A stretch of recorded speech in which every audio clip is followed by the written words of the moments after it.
BJP ಪಕ್ಷದಿಂದ ಬಳ್ಳಾರಿ ಪಾದಯಾತ್ರೆ ವಿಚಾರಕ್ಕೆ ಸಂಬಂಧಪಟ್ಟಂತೆ ವಿಪಕ್ಷಗಳ ವಿರುದ್ಧ ಸಚಿವ ಡಾಕ್ಟರ್ ಅಜಯ್ ಸಿಂಗ್ ಅವರು ಕಿಡಿಕಾರಿದ್ದಾರೆ.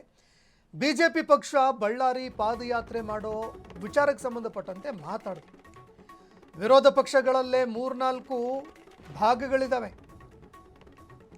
ಬೆಳಗ್ಗೆ ಪಾದಯಾತ್ರೆ ಮಾಡ್ತೀವಿ ಅಂತ ಹೇಳ್ತಾರೆ, ಮಧ್ಯಾಹ್ನ ಪಾದಯಾತ್ರೆ ಮಾಡೋದಿಲ್ಲ ಅಂತಾರೆ, ಸಂಜೆ ಮಾಡ್ತೀವಿ ಅಂತ ಹೇಳ್ತಾರೆ. ಬರಗಾಲದ ಬಗ್ಗೆ, ರೈತರಿಗೆ ನೆರವು ಕೊಡುವ ಬಗ್ಗೆ ಚರ್ಚೆಗಳಾಗಬೇಕು. ಬಿಜೆಪಿಯವರು ನಾಗೇಂದ್ರ ವಿಚಾರವನ್ನು ಇಟ್ಕೊಂಡು ಕೂತಿದ್ದಾರೆ. ದೇಶದಲ್ಲಿ ಸಾಕಷ್ಟು ಬಿಜೆಪಿ ಸಂಸದರು, ಶಾಸಕರ ಮೇಲೆ ಆರೋಪಗಳಿದ್ದಾವೆ. ಎಲ್ಲರೂ ರಾಜೀನಾಮೆ ಕೊಡ್ತಾರಾ ಅಂತ ಅಜಯ್ ಸಿಂಗ್ ಅವರು ಪ್ರಶ್ನೆ ಮಾಡಿದರು.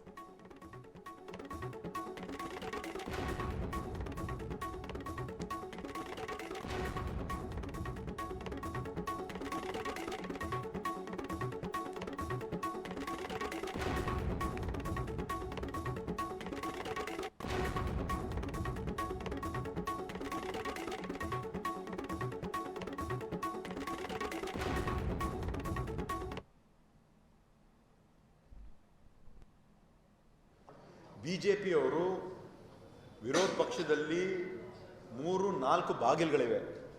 ಒಂದ್ಸತಿ ಪಾದಯಾತ್ರೆ ಮಾಡ್ತೀವಂತ ತೀರ್ಮಾನ ಮಾಡ್ತಾರೆ, ಬೆಳಗ್ಗೆ ಮಧ್ಯಾಹ್ನ ಮಾಡಲ್ಲ ಅಂತ ಹೇಳ್ತಾರೆ, ಸಾಯಂಕಾಲ ಇನ್ನೊಂದು ಮಾಡ್ತೀನಿ ಅಂತ ಹೇಳ್ತಾರೆ. ಅವ್ರಿಗೆ ಇವತ್ತು ಬರಗಾಲ ಒಂದು ಪರಿಸ್ಥಿತಿ ಇದೆ. ಎಲ್ಲ ಸಚಿವರು ತಮ್ಮ ತಮ್ಮ ಉಸ್ತುವಾರಿ ಜಿಲ್ಲೆಗೆ ಹೋಗಿ ತಾಲೂಕಿಗೆ ಭೇಟಿ ಕೊಟ್ಟು ಬಂದಿದ್ದಾರೆ, ವರದಿಯನ್ನು ಒಪ್ಪಿಸಿದ್ದಾರೆ. ಬರಗಾಲ ಬಗ್ಗೆ ಚರ್ಚೆ ಆಗಬೇಕು, ರೈತರಿಗೆ ಏನು ಪರಿಹಾರ ಕೊಡಬೇಕು ಅದರ ಬಗ್ಗೆ ಚರ್ಚೆ ಆಗಬೇಕು. ಅದು ಬಿಟ್ಟು ಬಿ ನಾಗೇಂದ್ರ ಅವರು ಸಚಿವರು 31 ಮೇ 2024ಕ್ಕೆ ರಾಜೀನಾಮೆ ಕೊಟ್ಟರು. ಯಾಕೆ ಕೊಟ್ಟರು ಅಂದರೆ ಅವಾಗ ಇನ್ವೆಸ್ಟಿಗೇಷನ್ ನಡೀತಾ ಇತ್ತು, ಯಾವೊಂದು ರೀತಿಯಿಂದ ತೊಂದರೆ ಆಗಕೂಡ್ದು ಅಂತ ಅವ್ರು ಕೊಟ್ಟಿದ್ದಾರೆ.